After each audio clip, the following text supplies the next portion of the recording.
কয়েকটা রাত লম্বকে কাটানোর পর আজকে আমরা গিলি আইল্যান্ডের উদ্দেশ্যে যাত্রা করছি। আর আজকে আকাশে কখনো কখনো পেঁজা তুলোর মতো মেঘ দেখা যাচ্ছে। ল্যাগুন এরিয়ার পাশ দিয়ে যাচ্ছি এবং বিভিন্ন ছোট ছোট গ্রাম আমাদের ড্রাইভার আমাদেরকে দেখাচ্ছেন, যার জন্য উনি বলেছেন মেইন রোড দিয়ে না গিয়ে আমাদের যাওয়ার পথে কিছু অংশ ঘুরিয়ে দেখাবেন।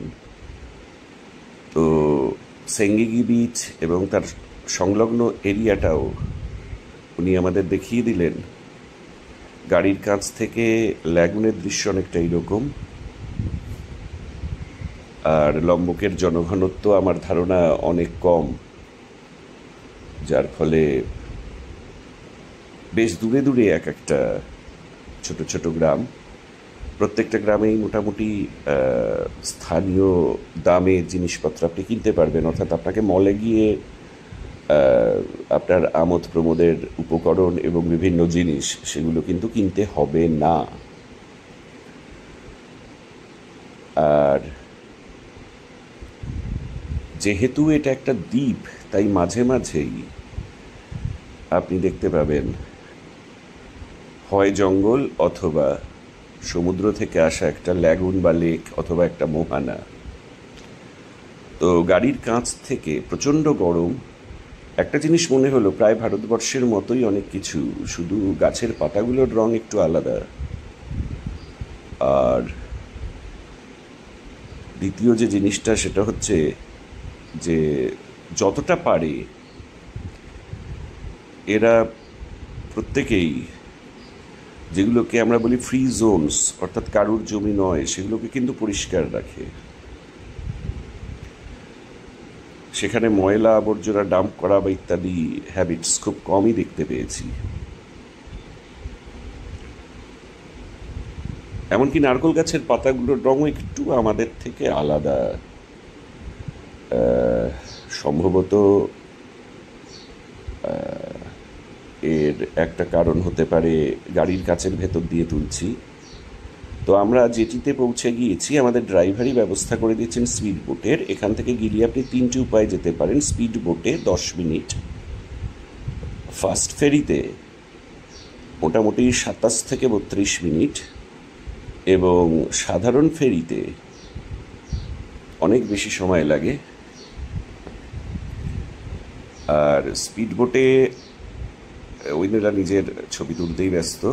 স্পিড বোটে যেটা ব্যাপার সেটা হচ্ছে যে যেহেতু আসার পথে এবং যাওয়ার পথে আপনাকে জোয়ার ভাটার টাইমগুলো মেনটেন করে ফেরি ছাড়ে, স্পিড বোটে গেলে আপনি যখনই যেটিতে পৌঁছাচ্ছেন, আপনার ট্যাক্সি বা গাড়ি যখনই আপনাকে ড্রপ করছে যেটিতে, আপনি তখনই একটা স্পিড বোট নিতে পারেন। আর প্রাইভেট স্পিড বোটের ভাড়া মোটামুটি ভারতীয় মুদ্রায় 2500 টাকা। আমরা দুজন গিয়েছিলাম বলে জানি না বেশি সংখ্যক লোক হলে কি হয়। আমরা পৌঁছে গিয়েছি সেই দ্বীপে, যে দ্বীপে কোনো মোটরাইজড ভেহিকেল নেই, শুধু 32টা ইলেকট্রিক স্কুটি আছে, যেগুলো আপনি ভাড়া নিতে পারেন, লোকালরা ইউজ করে। ঘোড়ার গাড়ি আছে, আর বিভিন্ন জায়গায় অফুরন্ত কয়েক লাখ বাইসাইকেল পার্ক করা আছে। আপনি সেগুলোও ভাড়া নিতে পারেন আপনার হোটেলের সন্নিকটস্থ কোনো জায়গার থেকে। অর্থাৎ হয় হাঁটবেন, নইলে ঘোড়ায় চড়বেন, নইলে ঘোড়ার গাড়িতে চড়বেন, নইলে আপনি ভাগ্যবান হলে ইলেকট্রিক স্কুটি নিতে পারেন। কোনো মোটরাইজড ভেহিকল দ্বীপে অ্যালাউড না। আর দ্বীপটা একদম একটা বুটিক আইল্যান্ডের মতোই সাজানো দেখতে পাচ্ছি। এত ছোট দ্বীপ। দ্বীপের নাম গিলি এয়ার। গিলি ত্রাওয়াঙ্গান একটা পার্টি আইল্যান্ড, সেখানেও আমরা যাব পরে। সেখানে ভিড় বেশি। আর আমরা যেদিন গিয়েছি সেদিন গিয়ে বুঝতে পারলাম যে ধীরে ধীরে পিক সিজনটা বন্ধ হয়ে একটা মিড সিজন, অফ সিজনের আগে যেটা আসে সেটা আসছে।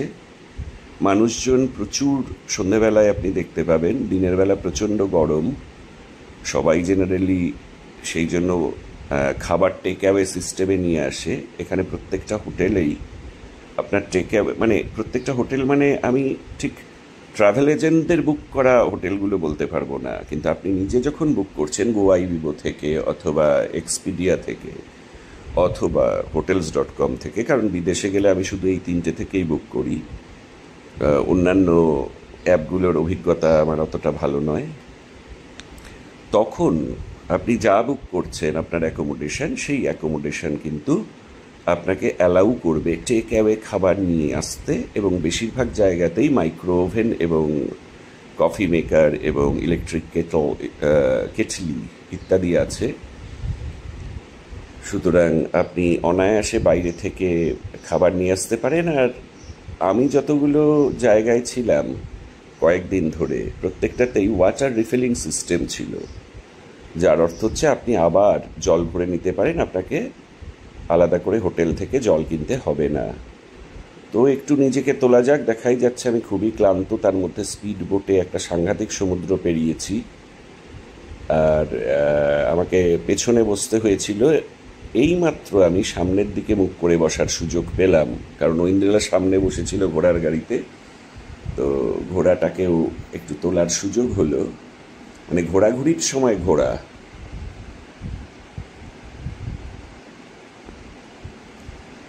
আমার সেই পুরনো এবং বিখ্যাত নীল সুটকেস, যেটা যখনই গুছানো হয় আমার বাড়ির পোষা কুকুর থেকে শুরু করে আমার ছাত্রছাত্রীরা সবাই বুঝতে পারে স্যার এবার কেটে পড়বেন ম্যামকে নিয়ে, কারণ গোছানো হচ্ছে।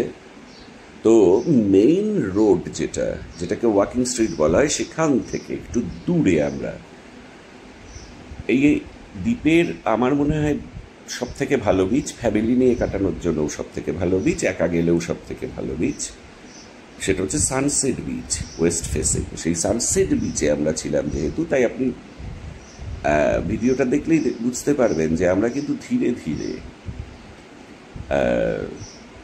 সাজানো গোছানো অংশ ছেড়ে একদম স্থানীয় একটা অংশে পৌঁছে গিয়েছি। ইন এনি কেস এই আইল্যান্ড বা দ্বীপটির আয়তন এত কম যে আপনি 2 ঘন্টার মধ্যে গোটা দ্বীপটি হেঁটে ঘুরে নিতে পারবেন। এখানকার বিখ্যাত ব্যাপারটা হচ্ছে যে জল অত্যন্ত পরিষ্কার, এবং আপনি মোটামুটি পার থেকে অল্প দূরে যদি স্নর্কেলিং করতে যান তাহলে তো কথাই নেই। আমরা মাঝ সমুদ্রে গিয়েও করেছি, যেহেতু আমরা টার্টল স্নর্কেলিং বা রঙিন বড় বৃহৎ আকৃতির কচ্ছপ দেখতে গিয়েছিলাম। সেখানে আপনি পাড়ে মোটামুটি কিছু দূর হেঁটে গেলে মোটামুটি পায়ের পাশ দিয়ে কিছু মাছ, কাঁকড়া, শামুক ইত্যাদি দেখতে পারবেন। অর্থাৎ আপনার সাঁতার জানার কোনো প্রয়োজনই নেই, ম্যারিন লাইফ বা আন্ডার সি লাইফ দেখতে পাবেন। আর আমরা যদিও মেইন রোড ছেড়ে অনেকটা দূরে চলে এসেছি, ঘোড়া যাচ্ছে গলির মধ্যে দিয়ে টকবক টকবক করতে করতে, মাঝে মাঝে একটু ভয়ও লাগছে, কিন্তু দেখবেন অনেকগুলো খাবার দোকান আমরা দেখতে পাচ্ছি। দোকানগুলো এখন কেন খালি? কারণ আমরা যে সময় পৌঁছেছি এই সময় তো কেউ লাঞ্চ করতে আসবে না, আরও পরে দোকানগুলোতে প্রচণ্ড ভিড় হয়ে যায়। আর আপনারা মনে রাখবেন যে আপনারা ফরিদিজ ওয়ারুং মানে ফ্যামিলি বা পরিবার দ্বারা চালিত একটা খাবার জায়গা। এই ফরিদিজ ওয়ারুং থেকে কিন্তু আপনারা কিনবেন। ফরিদি, ফরিদা দুটো নামই আছে। ওখানে আপনি ভেজিটেরিয়ান আইটেমসও পাবেন যদি আপনি নিরামিষাশী হন, আর আমার মতো সর্বভুক হলে তো কোনো প্রশ্নই নেই। এ কি কোথায় গেল এত ছোট দ্বীপ, অথচ ঘরে পৌঁছাতেই পারছি না। আমরা অত্যন্ত কাহিল হয়ে গিয়েছি, কারণ গরম প্রচণ্ড।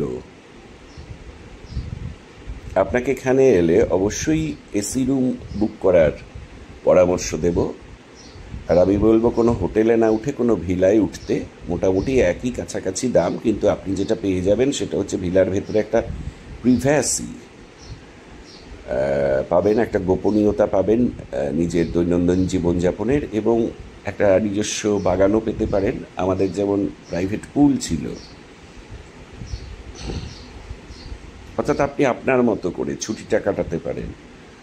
এবার যদি আপনার ছুটি কাটাতে গিয়ে হয় যে আমি 10টা জিনিস দেখব, তাহলে দর্শনীয় স্থান কিন্তু দ্বীপে খুব একটা নেই। কিন্তু আপনার যদি মনে হয় যে না, আমি পর্যটন নই, ভ্রমণ করব, আমি রিল্যাক্স করব, আমি সমুদ্র সৈকতে বসে একটা দিন গল্পের বই পড়তে পড়তে কাটিয়ে দেব, যখন ইচ্ছে সাঁতার কাটবো, যখন ইচ্ছে snorkelling, free snorkelling gear hotel থেকে নিয়ে যাব, যখন ইচ্ছা সাইকেল করে গিয়ে দুটো খাবার তুলে আনবো, অর্থাৎ যাকে বলা হয় আইল্যান্ড লাইফ, তাহলে এটা আমার দেখা যতগুলো দ্বীপ আছে তার ভেতরে প্রথম 5টির একটি।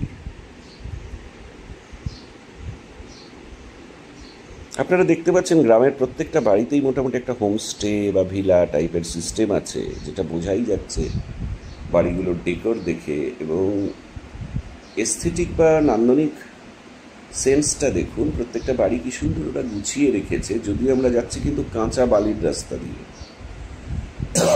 জঙ্গলের মধ্যে দিয়ে।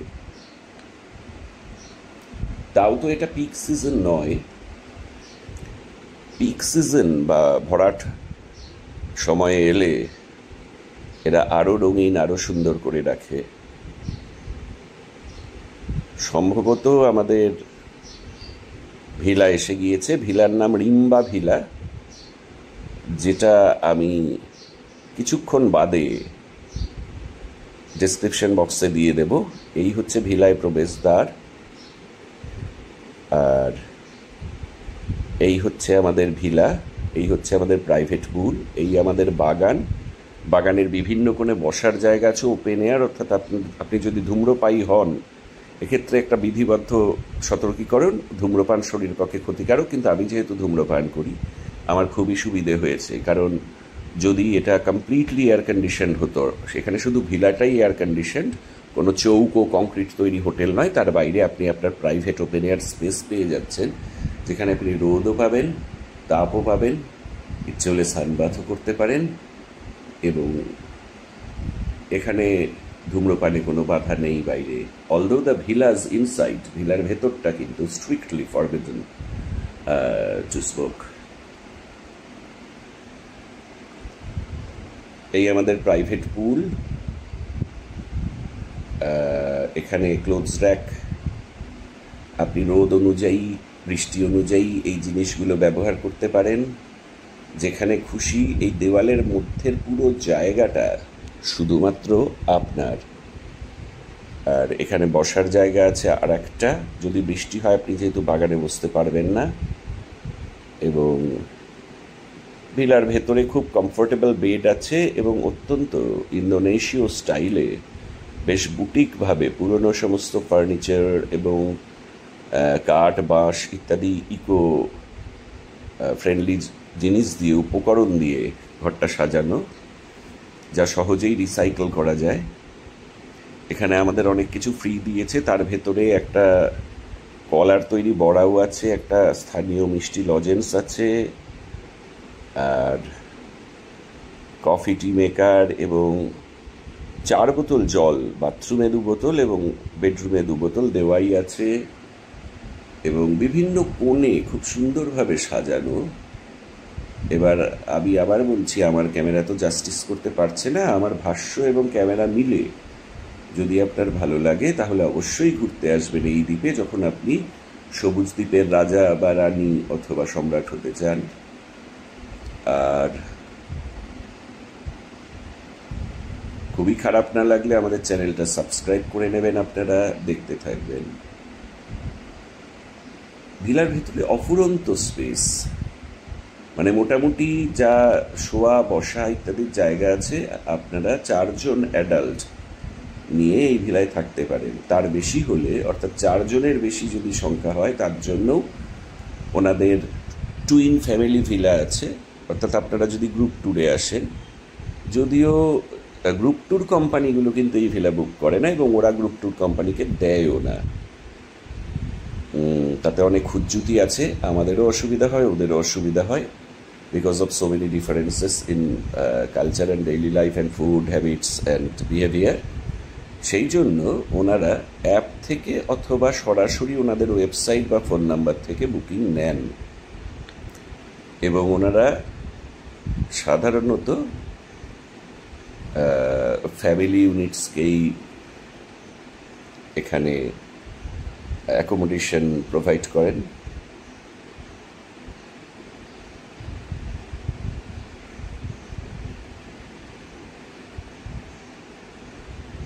এখানে একটা রাজস্থানী স্টাইলে পাথরের তৈরি, পাশে কাঠের মাচা দেওয়া,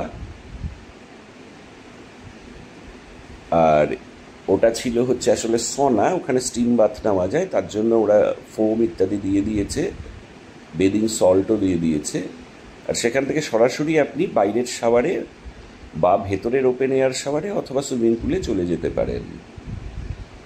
শাওয়ার এরিয়া এবং ওয়াশরুম ছাড়াও, এবং এইখানে যে ছোট্ট একটা প্যান্ট্রি করা আছে, ইনরুম প্যান্ট্রি, সেটা ছাড়াও আরেকটা জিনিস নজর কাড়লো, সেটা হচ্ছে ফুল সাইজ বটলে অফুরন্ত পরিমাণ এবং খুবই আয়ুর্বেদিক গুণমান সম্পন্ন কন্ডিশনার, শ্যাম্পু এবং বেদিং জেল দেওয়া আছে। আর তাছাড়া এখানে একটা, আপনি যদি স্টিম বাথ নেন, বসতে চান ইত্যাদির জন্য একটা কাঠের বেঞ্চও রাখা আছে। এই সেই রাজস্থানী স্টাইলে যেটা দেখেছিলাম জয়পুরে, সেই সোনা সুইমিং পুলে ইন্দ্রিলা নেমে গিয়েছে 100 SPF সানস্ক্রিন মেখে, কারণ রোদ অত্যন্ত প্রবল। আমরা এবার নিজেদের মতো কিছুটা সময়ও কাটাচ্ছি। তারপর খেতে বেরোলাম, যেহেতু কিচেন এই মুহূর্তে বন্ধ, বাইরের এই দোকানটাতে, আর তারপরে গেল রাস্তা গুলিয়ে, কারণ সমস্ত গলি তো বালির উপর দিয়ে তৈরি, সাদা ধবধবে বালি দেখতে পাচ্ছেন। এতক্ষণে একটা ইলেকট্রিক স্কুটার দেখতে পেলাম আমরা, আর সমস্ত জায়গাতেই মোটামুটি একই রকম যেহেতু সুন্দর, তাই আমরা বুঝে পাচ্ছি না। আর তার মধ্যে আমরা যেহেতু এইবারে যেহেতু খুব কম দিনের জন্য এসছি, ট্যুরিস্ট সিম নিইনি, যেটা আপনাদের অ্যাডভাইস করব নিয়ে নিতে। আমি সব জায়গায় নিই, এখানেই নিইনি, কম দিনে এসছি, হোটেলের ওয়াইফাই দিয়েই হয়ে যাবে এটা ভেবে, কারণ হোয়াটসঅ্যাপে কল করে নেব বাড়ির সাথে, অফিসের মিটিংগুলো করে নেব, কিন্তু রাস্তায় বেরিয়ে তো আর ওয়াইফাই পাচ্ছি না।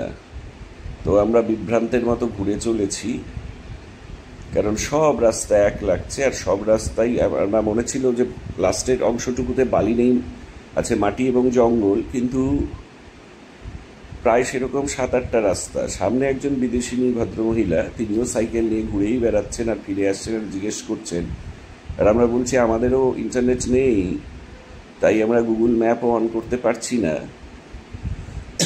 কিন্তু এই সুযোগে দ্বীপের ভেতরটা বেশ দেখা হয়ে গেল। আমরা সন্ধ্যাবেলায় সানসেট বিচে যাব আজকে, যেহেতু টায়ার্ড, এখন গিয়ে একটু পুলে ছুপুং ছাপাং, এবং ঐন্দ্রিলা অলরেডি সুইমিং পুলের ভেতরে এবং ধারে